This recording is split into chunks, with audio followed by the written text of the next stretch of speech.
What's good? It's your boy Dre, also known as Mr. Po Folk Everything, and today I'm back with another one. Today we're gonna be installing an ignition switch on the LS Swap Monte Carlo. So to complete this job, you're only gonna need a couple tools. Everyone has these simple tools in their toolbox. So with that being said, these are the tools you're gonna need to get the job done. You're gonna need a 3/8 ratchet, a 1/4 inch ratchet, a 15 millimeter socket, a 10 millimeter socket, a 8 millimeter socket, a long Phillips screwdriver, and a little stubby Phillips screwdriver. That's it. That's all you're gonna need. But if you're like me, you want to get it done as quickly as possible. So with that being said, I'm going to be using 2 1/4 inch impacts and a 3/8 impact. Okay, so here is how I have it set up. Right here, as you can see, I have my Phillips screwdriver. Right here, I have my 15 millimeter socket.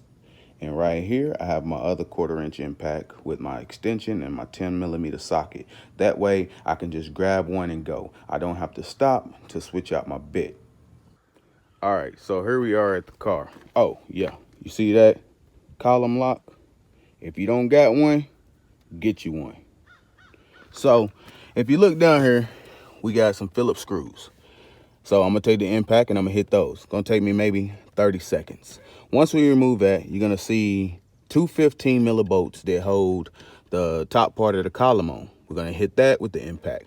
And down at the bottom, you see that? You have four 10 millimeter bolts to take that loose from the firewall. Now, you do not have to do this step.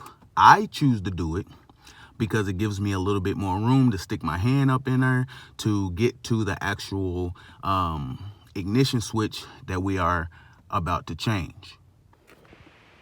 Okay, as you can see, we have our impacts ready. So the first thing we're gonna do is we're gonna grab our screwdriver and we're gonna go ahead and just run all of these out.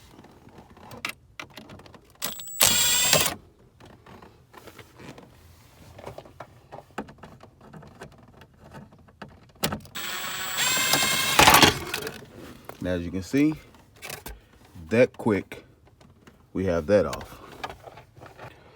So as you can see, right here and right there, those are your 15 millimeter bolts that you're gonna loosen up. Now what I like to do is I take the impact and I run one off at a time. I stick the bolt back on there and screw it on maybe 2 or 3 threads just to hold it up until I get the bottom ones out. Okay, so as you can see, I've loosened up both of those 15 millimeter nuts. And I've also removed all 4 of those 10 millimeter bolts that hold the bottom of the steering column to the flywheel. So what I'm gonna do now is I'm gonna remove those bolts all the way and I'm going to sit the steering wheel on the seat.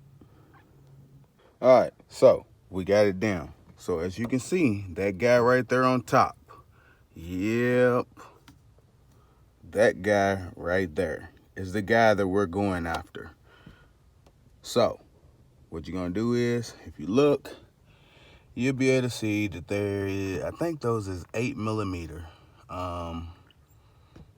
bolts right there. You got one on this side and one on the other side. In between of those two, you have a small Phillips head screw. So you're gonna want to take that off. Okay, so here's the old part. As you can see, it sits in just like this. So on that back hole is going to be an 8 millimeter bolt. On that middle hole is going to be a Phillips screw, and on the front hole is going to be an 8 millimeter bolt. Now, also on the bottom, right here, you can see there's a little hole right there. Right there. That's where that rod that runs from your ignition is going to go into, so that when you turn your key to the on or run position, it moves this back, sends power to these terminals for you to be able to start your vehicle. Now, we have a brand new one. For all you people who like part numbers, here you go.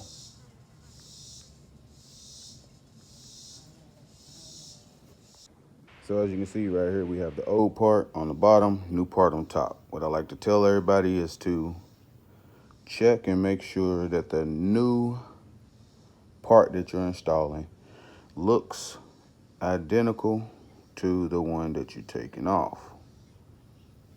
In my case, they look identical. So we're gonna go ahead and get this installed. Okay, so now that we have everything buttoned back up, now what we want to do is make sure that everything is installed correctly. So what we're gonna do is we're gonna take and put the key in ignition, see if we get power. And we do not.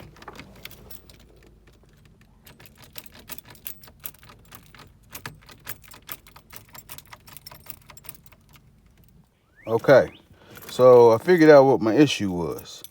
I don't know if y'all remember. Do y'all remember this little green pin that came installed on the new ignition switch? It was a hole on the ignition switch right there. This little pin was inside of it on the new one. Well, when I installed the new one, I never took that green pin out. So when I tried to turn the ignition, it wouldn't allow the rod to slide back and forth. So we had no power. Now, I removed that little green pin, and let's see. As you can see, everything lights up.